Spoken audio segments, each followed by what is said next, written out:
আসসালামু আলাইকুম। আমি মোহাম্মদ মবিন বলছি বাংলাদেশ হাইড্রোলিক কোম্পানি লিমিটেড থেকে। তো আজকে আমি আপনাদের একটা নতুন ধরনের মেশিন আমরা নিয়ে আসছি। সেই মেশিনটা হচ্ছে শীট ব্যান্ডিং মেশিন। আমরা দেশের বাইরে থেকে বা বিভিন্ন জায়গা থেকে আমরা মেশিনগুলো পারচেস করে থাকি দেশের বাইরে থেকে। তো আমাদের বাংলাদেশে বিভিন্ন ধরনের হাইড্রোলিক মেশিনারিজ আমরা ম্যানুফ্যাকচারিং করে থাকি।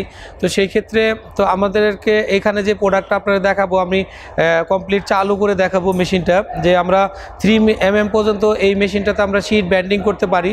চাইলে আমরা আরও বড় মেশিনও করতে পারি। সো আপনাদের কাস্টমারের রিকোয়ারমেন্ট অনুযায়ী আমরা মেশিনগুলো ম্যানুফ্যাকচারিং করি। তো শীট আমাদের বাংলাদেশে যেটা আছে, আমরা যেটা তৈরি করি 8 মিলি পর্যন্ত আপনার ব্যান্ডিং করা সম্ভব। তো চলুন আমাদের মেশিনটা দেখুন আপনারা, ধৈর্য সহকারে ভিডিওটা আমি আপনাদেরকে দেখাচ্ছি।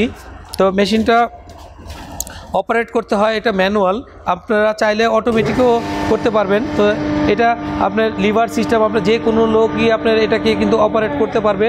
আমি আপ করতে চাইলাম, আমি আপ হয়ে গেল অটোমেটিক সিস্টেমেই, এই যে আপ হয়ে গেল ম্যানুয়ালে। এই যে দেখতে পারতেছেন, আমরা এখন এই শীটটাকে ব্যান্ড করব। তো এই শীটটা হচ্ছে 3 mm থিকনেস। তো আমি এই শীটটাকে আমি ব্যান্ড করে আপনাদেরকে দেখাবো যে এই শীটটা কিভাবে ব্যান্ডিং করতে হয়।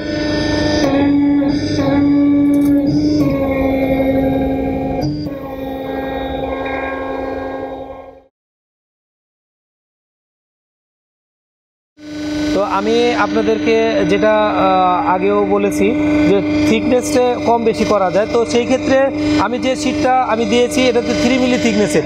তো সেই ক্ষেত্রে আমাদের প্রেশার কিন্তু অ্যাডজাস্ট করতে হবে। অ্যাডজাস্ট করে নিলাম আমরা। ফাইনালি আমি কত mm শীটটা আমি ব্যান্ডিং করব সেটা এনশিওর হওয়ার পর আমি অ্যাডজাস্ট করে নেওয়ার পরে আমি কিন্তু ব্যান্ডিং করতে পারি।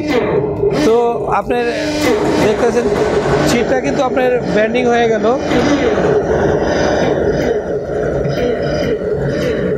তো এই 3 mm শীটটা কিন্তু আপনার টোটালটাই কিন্তু আপনি দেখতে পাচ্ছেন এই ব্যান্ড হয়ে গেছে।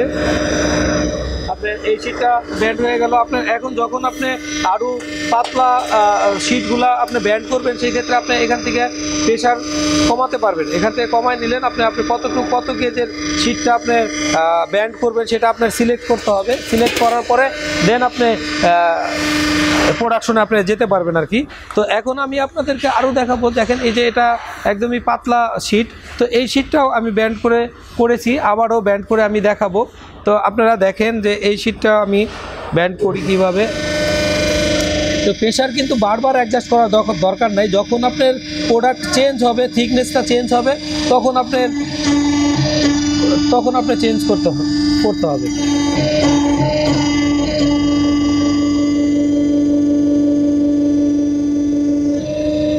দেখেন আমাদের কিন্তু ব্যান্ড হয়ে গেছে। তো এইভাবে আপনারা এই ম্যানুয়াল যে মেশিনগুলো অনেক কষ্ট করে ব্যান্ড করতে হয়। তো সেই ক্ষেত্রে আপনার হাইড্রোলিক মেশিনগুলো আপনারা ইউজ করলে আপনাদের কষ্ট কম হবে, প্রোডাকশনও বেশি হবে। তো আপনারা এই ভিডিওটা আমাদের প্রথম থেকে শেষ পর্যন্ত ধৈর্য সহকারে ভিডিওটা দেখবেন এবং কি সাবস্ক্রাইব করে রাখবেন নতুন নতুন ভিডিও পাওয়ার জন্য। তো আপনারা যে মেশিনটা, আমরা এই মেশিনের প্যাকেজ মেশিন আমরা আগেও বলেছি যে যারা নাকি সিএনজি অটোরিকশা যে ম্যানুফ্যাকচারিং করতেছেন তাদের উদ্দেশ্য করে আমি বলতেছি, যাতে তাদের ব্যান্ড মেশিন লাগে, প্লাস হচ্ছে পাইপ ব্যান্ডিং মেশিন লাগে, তারপর হাইড্রোলিক প্রেস লাগে। তো এই সমস্ত যে মেশিনগুলো লাগে, টোটাল কমপ্লিট প্রজেক্ট আপনারা আমাদের কাছ থেকে নিতে পারবেন, প্রজেক্টের মেশিনগুলো আমাদের কাছ থেকে নিতে পারবেন। তো আমি একটা মেশিন দেখালাম আপনাকে এখন, শীট ব্যান্ডিং মেশিন। আমি সেকেন্ড আর একটা মেশিনে যাব, সেটা হচ্ছে হাইড্রোলিক প্রেস মেশিন। অনেক বড় প্রেস, এটা আপনার 1000 টন ক্যাপাসিটি মেশিন। কিন্তু আপনি অল্প চাইলে অল্প করতে পারবেন, টন ক্যাপাসিটি কমাইতে পারবেন এবং কি বাড়াইতে পারবেন। আপনি আমাদের মেশিনটার ক্যাপাসিটি আছে বেশি। আমাদের এই ভিডিওটা প্রথম থেকে শেষ পর্যন্ত দেখবেন ধৈর্য সহকারে এবং কি সাবস্ক্রাইব করে রাখবেন নতুন নতুন ভিডিও পাওয়ার জন্য। তো আমি নেক্সট ভিডিওতে আপনাদেরকে দেখাবো যে হাইড্রোলিক প্রেস মেশিনটা, বড় বিগ মেশিন, যেটা বড় মেশিনটা, সেই মেশিনটা আমি দেখাবো। আপনারা অবশ্যই সাবস্ক্রাইব করে রাখবেন নতুন ভিডিও পাওয়ার জন্য। ভালো থাকবেন, আল্লাহ হাফেজ।